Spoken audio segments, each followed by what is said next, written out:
Hello, I'm going to read you my first ever published story. This one was published in the University of North Dakota's literary magazine Floodwall. It's volume 2, issue 9, and I'll put a link in the description for you. It's well worth a read. There's a lot of good work in there besides mine. But the title of this story is Lindsey Cochran, Retail Exorcist. I had a lot of fun writing it. I hope you enjoy it. Lindsey woke to the sound of screaming.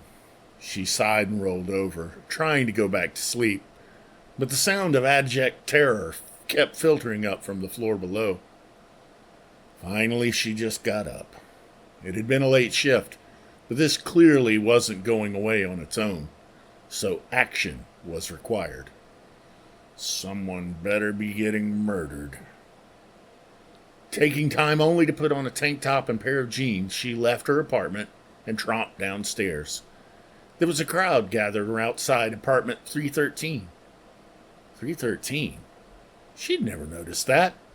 Didn't they try to avoid the number 13 in buildings?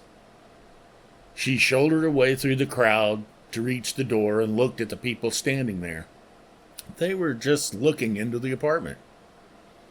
Okay, does someone want to clue me into what's going on? Some of us work and need sleep. The people turned to stare at her and then just gestured inside. Lindsey managed not to roll her eyes. A simple verbal response wouldn't do, huh? Oh well, retail work had to have some advantages to it, right?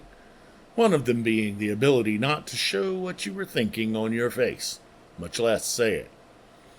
Besides, these people looked terrified, so she turned and looked into the apartment. Inside the apartment was a madhouse. Lamps, ashtrays, pretty much any small loose items were sailing around the room. A haunting? Really? She'd get no sleep as long as this was going on. Pursing her lips, Lindsey crossed the threshold into the apartment. The people at the door gave startled, amazed gasps and reached out to stop her as she moved into the room. They didn't try very hard, though, and stopped altogether when a lamp came zipping across the room to slam into the doorframe, just missing Lindsey's head. "Clean up aisle 4, she grumbled under her breath. She moved to the center of the apartment's main room. She was the center of a whirlwind of loose items, so she stopped, still completely unfazed by the surrounding commotion. "Sir or madam, if you require an item on the top shelf, you should ask for assistance, please. It avoids nasty messes such as this, and possible injury to yourself or others." Everything flying around her came to a stop.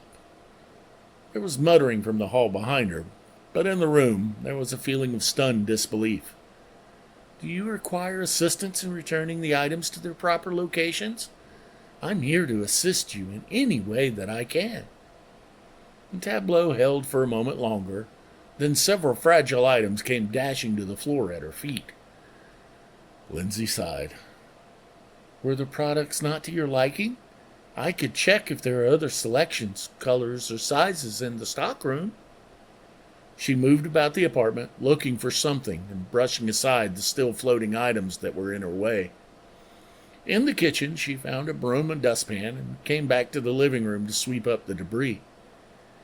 "If you think this is bad, you should have been around for the cleanup when a kid threw up in the bike aisle. Not in the middle of the way or something, mind you. Oh, no. This kid was an overachiever at trying to hide things. It was all up under the bikes and the racks. Ever try to mop under 10 bikes in a metal rack that doesn't want to move? I thought I would never get it all cleaned up." By the time she finished cleaning up the mess, the remaining objects were settling back into spaces throughout the room. Maybe not how they were supposed to be settled. Most lamps were not meant to stand on their shades on the dining room table, for instance. But they were settling. Lindsey walked back to the kitchen and emptied the dustpan into the trash. When she turned around, a ghostly, nebulous figure confronted her. She could tell its lips moved, but there was no sound. She had the impression, though, that it was asking her what it needed to do. Without missing a beat, Lindsey said, "What you're looking for isn't on this floor. You'll either need to go upstairs via the stairway to heaven," she pointed to the figure's right, "or downstairs by the escalator to hell." And she pointed to its left. She could see nothing there, of course, but what did it matter? "Personally, and my boss would kill me for telling you this, while it's easier to head downstairs, the merch there is cheap and prone to breaking regularly. It'll cost you more in the end." The figure stood there for a bit, then turned and drifted away to the right. It rose into the air and slowly faded from view. Lindsey stood there for a minute, then turned and stalked back to the door. She elbowed her way through the gawking crowd. Could people not even get out of the way?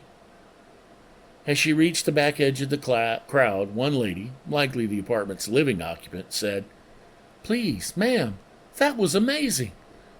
What can we do to repay you?"